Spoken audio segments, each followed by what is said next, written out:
us. By now you've met Nathalie Colonnier from Geneva, and we have two more guests on our panel here. First of all, Christine Schöttler from the Employment Agency, and Dr. Van Lienstedt, also from the Employment Agency, here locally in Bremen. And I would actually like you to start just introducing yourself a little bit, please. Is there a microphone? No. Okay.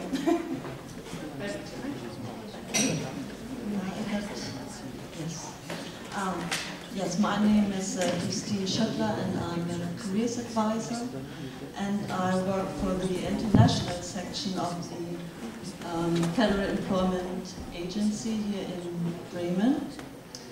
And my responsibility is to have people from this region, who mainly graduates, who are looking for opportunities abroad. It could be employment, other study courses, or even for internships or work experience. I don't know if you have ever heard about the network EURES. Is there anyone who has heard about EURES? It's a network within the European Union and was set up in 1993.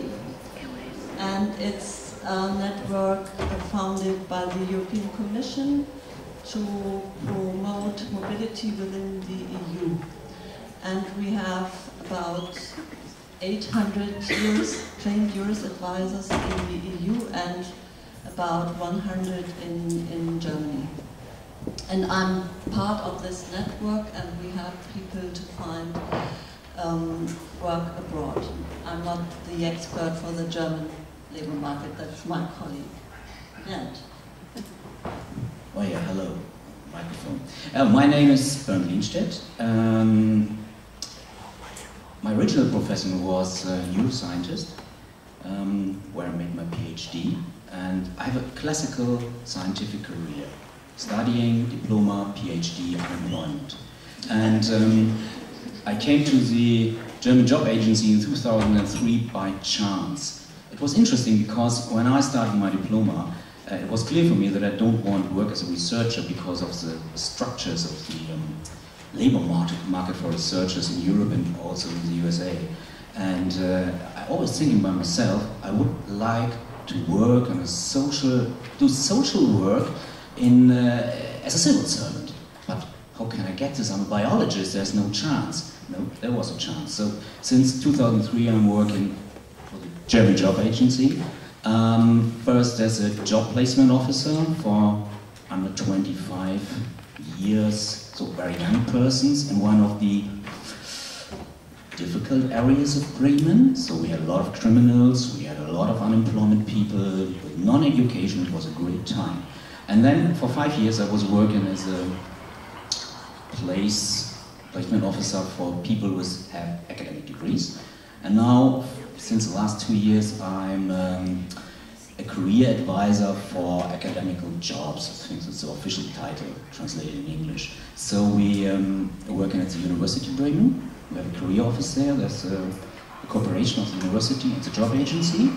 I work there, and we work with pupils with higher educations who look for apprenticeship or looking for a study.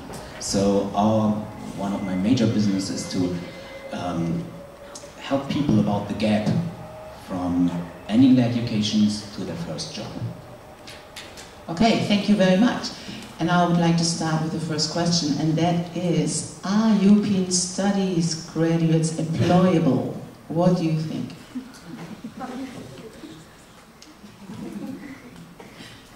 I think, particularly if I think about labour market information in the UK, 40% of jobs that graduates go into do not require a specific degree discipline.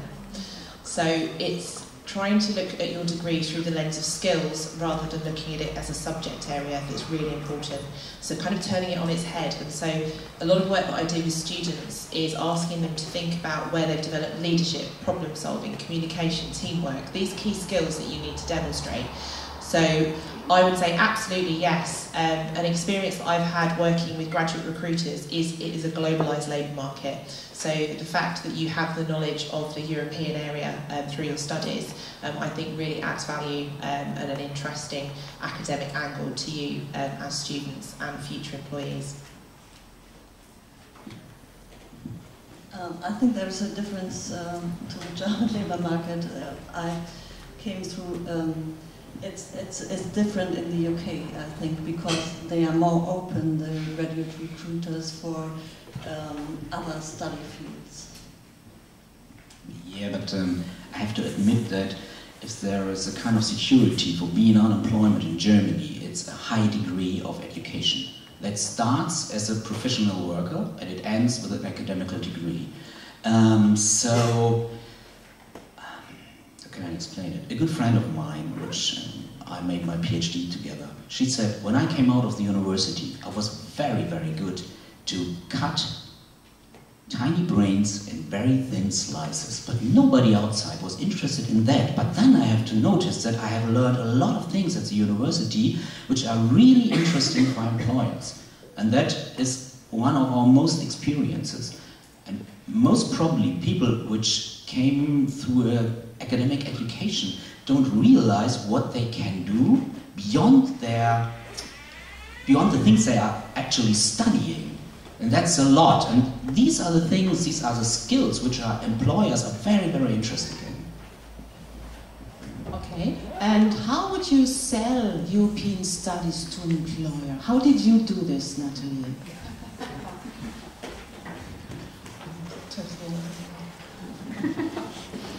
How did I sell my skills? Well, if I can build upon what Rebecca said, I think European studies, or at least the masters in European studies, is a global degree, and the skills and the soft skills that you acquire during a master's degree like this are very valuable. I sold myself because I was lucky to have had several years of experience before going into a master's degree. The master's degree gave me that little notch, that little extra notch, I would say, to get into the graduate job that I was looking for. And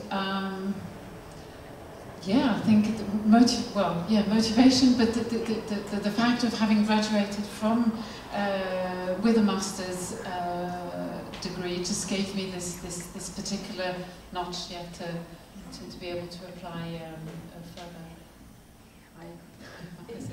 Unprepared, and it was a long time ago. It was 8 years ago. I think that some of you will certainly want to add to that. How would you do this as a career advisor? What would you tell students coming to you, knocking at your door, I'm a European Studies major, how can I ever sell this? Define for yourself what you want. So, I think 90% of all the employers out there, if you tell them you have a master in European Studies, they would say, oh yeah, nice, huh? Because they don't know what this is, and they're not really interested in the facts that you learn, especially in your studies. But you have to know where you want to go. What is your vision? Not where want you be in 5 years, maybe. So, what is the thing which I want to do with other people? Will I make a lot of money? Where will I be? And then you look for job opportunities. And if you find one, then go there and try to get this job. Because you're a master. You have a master degree. This is very, very valuable.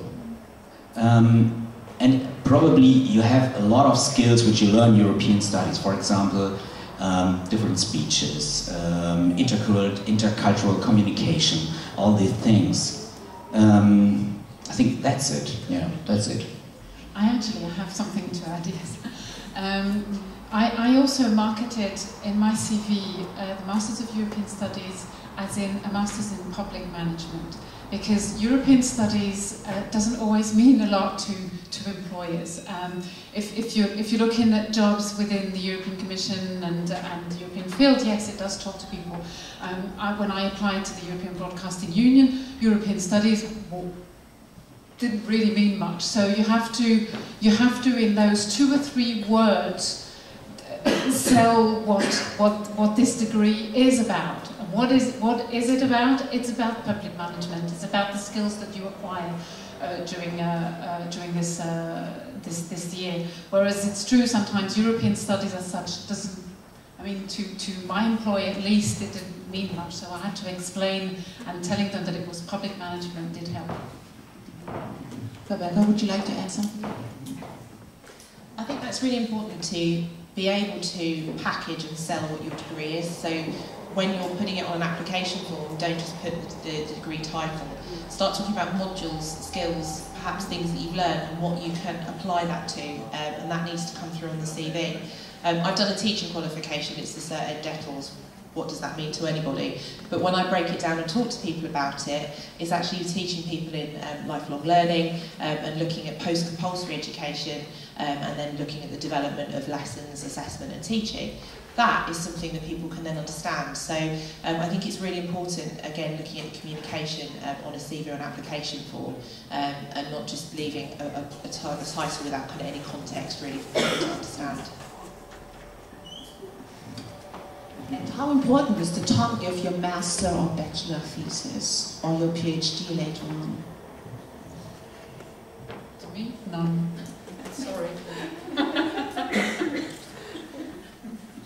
I think, where are you at the moment? Are they close to the end of their studies? Will they have done their thesis? Most of you done your thesis already? No? Okay, brilliant timing then. I work with them. Some of our scientists, and we put on an industry day where we have people who come in who work in the sector that are a maximum of 5 years into their career post-graduation. So students can start to see the career progression that people who have done a biosciences degree go into. They're in the middle of their second year, about to decide on their dissertation title. And the whole idea of it, to enhance their employability, is looking at how to pick a title of research that interests you and motivates you and will be something that maybe led into a career or gave you a really good piece of experience on your CV and an example that you can talk about at interview. We were just talking about this at lunchtime anecdotally, as we both went to the same university we've since found and did geography. It was like, oh, what's geography done for you? Same degree. So a very small world. But I looked at the geographical inequalities of social class in higher education. I don't know what really motivated my choice at that point. There was no thought to it other than I lived in a house where students had credit cards that their parents paid for them, and it was a very different income situation to my own, and therefore my experience of higher education was very different. And I think that's what made me think about where people come from and their circumstances. Didn't put it on my CV at all when I was applying for jobs in recruitment because it wasn't relevant to the roles I was looking at. As soon as I applied for the job at the university, hey presto, that dissertation, I then got asked about what did you find, what were your recommendations, where would you take that research further. So if you can, use that as a kind of arsenal in your toolkit, kind of to really navigate where you go to. And I think if someone had told me that back then, I might have put more thought into the title that I chose. But conveniently, it became useful at some point in the future. Okay, then I'll say it didn't bring me anything so far. and I'd add to that, never insult the future. So I think that it's kept there, and I might pull it out one day. Okay, let's go back to the vision question. Our former Chancellor, Mr. Schmidt, is quoted saying, if you have a vision, you have to go to the doctor, okay? So what do I do if I manage actually to have a vision, but nobody else in my family believes that this is the right way to go? Is it okay to trust my intuition? This is a question to all of you. Of course. Families are a very special theme in this subject, because families, especially parents, always know it better. But you have to go your own way. And very probably especially parents, are really not into the subject, which they have no clear idea what is it about to find a job today, mostly. In my job we have to work with pupils, as I said before, and we have a special, well, it's a heft. What's the we have a special brochure, especially for parents, because what I want to say, you have to make your own vision.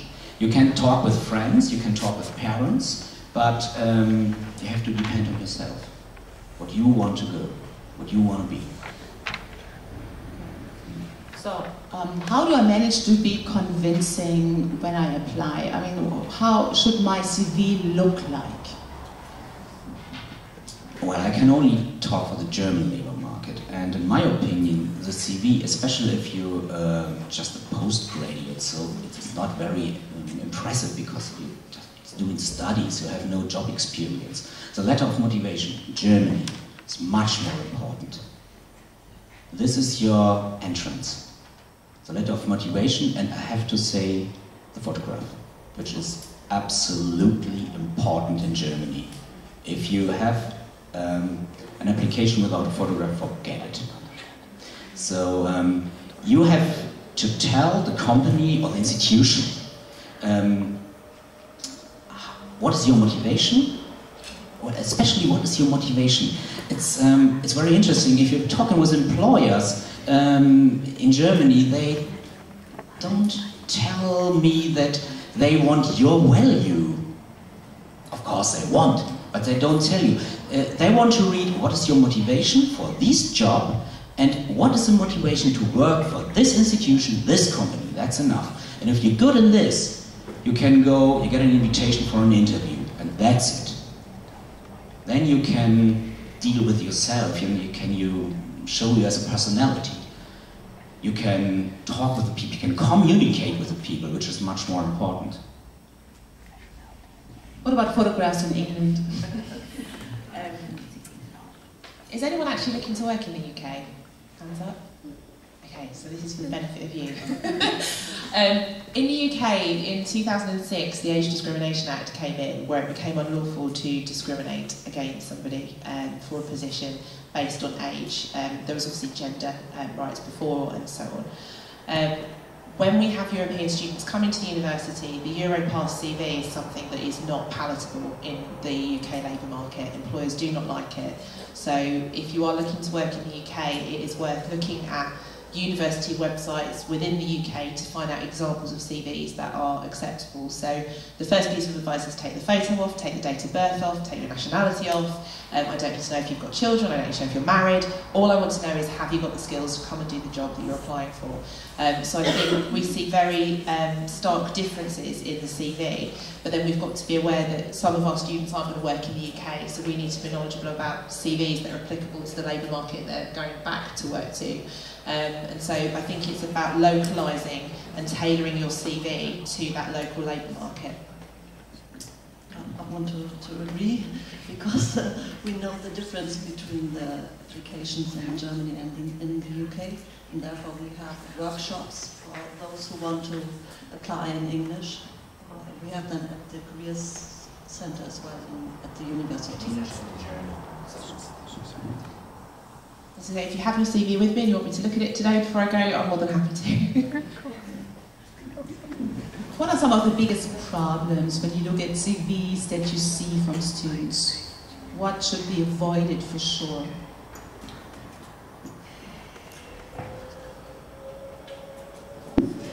You should always respond to the vacancy and make sure that you meet the targets or the wishes of the employer. And if you want to get a job in Germany and you're not a native speaker in German, then go to someone who is a native speaker. Even if you can speak German very, very well, your written German will be quite worse. I've experienced that any time, even people with migration background, which born and raised up in Germany, which go to school in Germany, which reach academic degrees in a German university, if their written German is very often not very good. So you have to check it up. That's very, because this is one of the things, if the form is bad, you're out. That's it. Can I just have a show of hands? Who's honest in this room? Hands up if you're honest. Oh no! Okay, hands up if you're reliable. Hands up if you're hardworking. Okay, that's the stock phrase that opens every CV I see from a student on their first attempt. I'm honest, reliable and hardworking. Okay, so everybody would like to say that about themselves. So what makes you different to somebody else? So I'd say it's about the information you package and really selling and focusing on your skills that's important.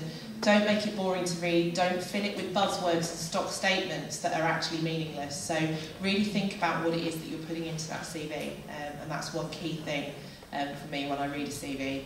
You've got 10 seconds, I would say. When I was sifting CVs, you've got a quick scan down, I need to access that core information.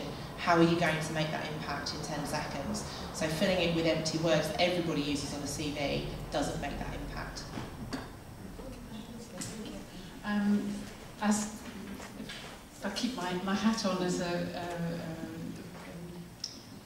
candidate, if I was looking for a job, do you have one CV or do you have several CVs? Several, okay. Because that's what I used to do as well when I was looking for a job. I used to adapt the CV. Adapting doesn't mean lying at all, but just adapting meaning highlighting the points that the job description was showing, highlighting that into the CV, bringing out the core points from the job description. And now take that hat off, and I'll put the hat of the employer on. I know that in our company we have very, very detailed job descriptions and job ads. They're extremely detailed. If they are detailed, it means that that we are looking for somebody who can fulfill and can identify to as many points there as possible. So use those points to highlight what you can do in your letter or your CV. At least that's how I did it. What I'd also add to that when using language is use the language that is in the job description, like you were saying. Someone's taken time to write that job description, usually the hiring manager. So if they're saying that they're looking for somebody who can be flexible, and you're using the word adaptable in your CV, we know they mean the same thing, but you're not using the language that is common to them. And it's just a very simple thing to communicate more effectively with that employer. The other piece of advice would be with CVs and application forms is make sure you save the version that you're sending to that company and save that specifically for that company and any communication that goes to that organisation. Because when you get asked for interview, that's what they're bringing out at interview to interview you on. So that you need to know what it is you've said to that employer, because it could be sometimes 3 months. So it does depend on recruitment processes, even longer before you get to a face-to-face interview section, maybe with online testing and psychometric testing and so on. So that's really important to store those things and always refer back to them. I think as well, I don't know how you submit CVs in Germany, but if I get a Word document that's just cv.doc, that's not very helpful. So give it your first name, surname, cv.doc, so that when you're saving CVs down and putting them into folders as an employer, you're then not having to open them, resave them, because people haven't really thought through about what they're sending to an employer. This is a question to our German colleagues here, and this is about the German CV without gaps. Could you explain that concept of the lückenlosen Lebenslauf and how important is it? Well, I guess most of you have a CV, a lückenlosen Lebenslauf, because what I guess you were going to school, then maybe you have a short job, do a social year or something like that, and then you have been on the university. So that's it. That is a lückenloser Lebenslauf. I guess that nobody of you really have this problem. I think nobody here been sick for a few years, been in jail for a few years. Nobody? So it's not a problem for you. And the other thing is, if you have a problem with gaps in your CV, be honest. They will ask. You have to look at the individual case, because very often you can work with a speech, you can give it a nicer name. Very, very often there isn't really a gap. People think there is a gap, but they have done a lot of things, which they think, well, isn't important. It's a very good thing, which this morning was working as a service in as a restaurant or something like that. We very often, people don't write this in their CV if they try to get a job with an academic degree, because in their opinion this is not a job, this is not important, this is important. So really it is a question of the individual case. There is no general answer for that. Okay. And what about the blue card? Will it help foreign students, international students in Germany to find employment here in Germany? That would be nice. Yeah. I don't think that's because they are allowed here to search for work opportunities, so they don't need the blue card at the moment, and it won't improve.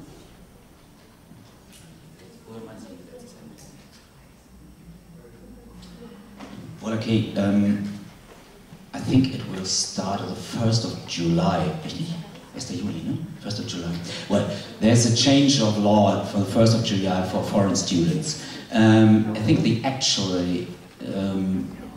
today you have, if you got a degree from a German university as a non-EU and non-German student, you have 12 months to get a job. The problem is that you had to get a job with a wage of 66,000 euros per year, which is not very realistic. They will change that down to, I think, 44,000 euros. Yeah, that's it. There are some initiatives that the time may be longer, not 12 months, 18 months, but this is not clear. So the only real thing, I guess, from the 1st of July is that you only have to get a job with 44,000 euros income per year. I hope this is helpful. I guess not. Depends on the profession, the income. It's not that easy to find a job, it's not that easy to apply, it can be quite frustrating. What do you think? Where can people get support in this process? Well, first of all, at the job agencies, for sure, and look for the career centers of the universities. We have a career center here at the University of Bremen. There's a career center in progress at the University of Applied Science. These are the people to go and ask, because they can help you in any way. Yeah. I don't know if you've heard of Pareto's law before, anybody? So it's like the 80-20 rule. And that very much applies to the labour market. So if you imagine an iceberg, you've got this kind of tip above the surface. That's probably all of the visible jobs. So by visible, I mean ones that organisations are advertising. Then you've got this 80% of vacancies that are hidden underneath. And that's why I did that presentation about social media and using that network. It's how you start to unearth those opportunities that never surface. The reason they never surface is because people know people. Oh, you can call my friend, they've just graduated from the European Studies programme, they've got the skills that you'll need for this post. So you send a CV off, you have an interview, that job was never advertised. I've seen it again and again. The university job was, I think, the third job I had from out of university. I never applied for a job before then. It was all very speculative, conversational work in order to secure those opportunities. I even reflect on my husband's role. He was finishing his PhD in 2009 and wanted to move into a city job and train to be an actuary. It was probably one of the worst times to try and get into sort of finance and insurance. However, he went onto the professional body website, he found the directors' names of 30 companies, he sent them tailored, well-crafted CVs and letters of intention. As a result of that, he got 3 interviews, and one company he went through a further 2 interviews and took a job with them.